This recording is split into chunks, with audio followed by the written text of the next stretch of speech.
Speaking with reporters Sunday as he flew back to Washington from his holiday stay in Florida, he doubled down, despite international prohibitions, "They're allowed to kill our people.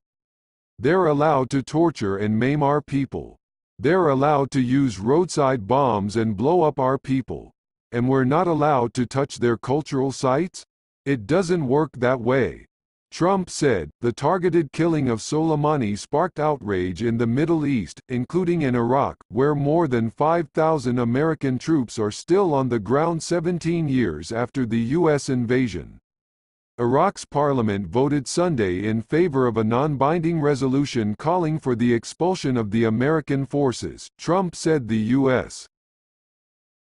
Iraq's parliament was expected to vote Sunday on ousting U.S. troops from military bases, which are threatened by pro-Tehran factions after an American strike killed top Iranian and Iraqi commanders. Late Saturday, missiles slammed into the Baghdad enclave where the U.S. embassy is located and an airbase north of the capital where American troops are deployed, prompting U.S. President Donald Trump to threaten strikes on 52 sites in Iran. The near-simultaneous attacks seemed to be the first phase of promised retaliation for the U.S. precision drone strike that killed Iran's Major General Qasem Soleimani and Abu Mahdi al-Muhandis, deputy head of Iraq's al-Shaabi. While no one claimed Saturday's attacks, a hardline pro-Iran faction in the Hasht, a network of Shiite-majority armed groups incorporated into the state, urged Iraqis to move away from U.S. forces. "We ask security forces in the country to get at least 1,000 meters away from U.S. bases starting on Sunday at 5 p.m. 1400 GMT, said the Kataeb Hezbollah faction. The deadline coincides with the planned conclusion of a parliamentary session on Sunday, which the Hasht has insisted should see a vote on the ouster of U.S. troops. Some 5,200 U.S. soldiers are deployed across Iraqi bases to train and support local troops to prevent a resurgence of the Islamic State jihadist group. They are deployed as part of the broader international coalition, invited by the Iraqi government in 2014 to help fight as it swept across Iraqi territory. The Hasht, whose Shiite-majority factions have close ties to Iran, has vehemently opposed their presence for months. Its hardline members and its political branch, the Fatah bloc, have called on Parliament to revoke the invitation. Post-Humus victory, the 329-member Parliament is set to meet at 1 p.m. local time, 1000 GMT, and while no agenda has been published, many lawmakers are pushing for a vote on the foreign troops. "We either vote on the occupation forces leaving, or we remain subservient, robbed of our will and dignity," said Fatah MP Ahmad al-Kinani.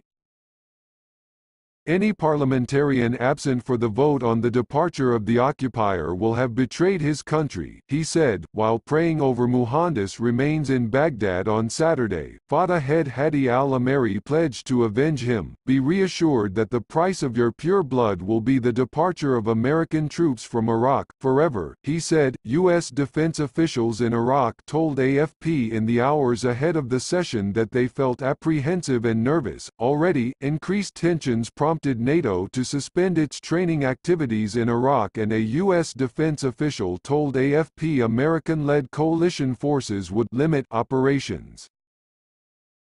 "Our first priority is protecting coalition personnel," the official said, saying surveillance had shifted from monitoring jihadist sleeper cells to watching for incoming rocket attacks. As Saturday's rocket attacks unfolded, coalition planes were heard circulating above their bases in Kirkuk province. AFP's correspondent there said, through his allies in Iraq, Qasem Soleimani had sought the departure of U.S. forces, said Tom Warwick, a former U.S. official and current fellow at the Atlantic Council. "If U.S. forces do end up withdrawing, it could grant Soleimani a posthumous victory."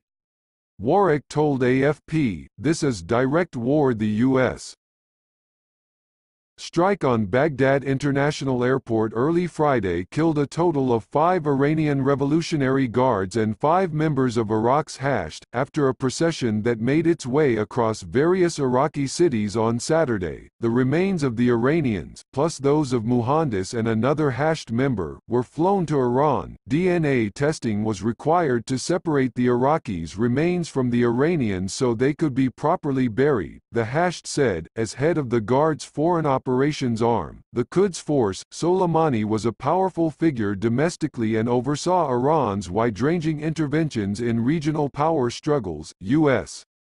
President Donald Trump had said Soleimani was planning an imminent attack on U.S.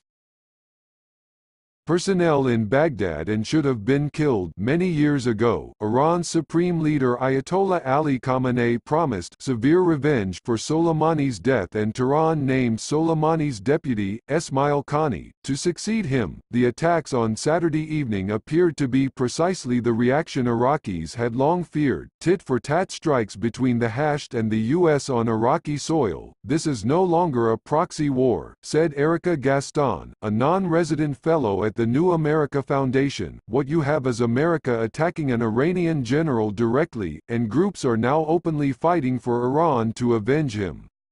This is a direct war, she told AFP.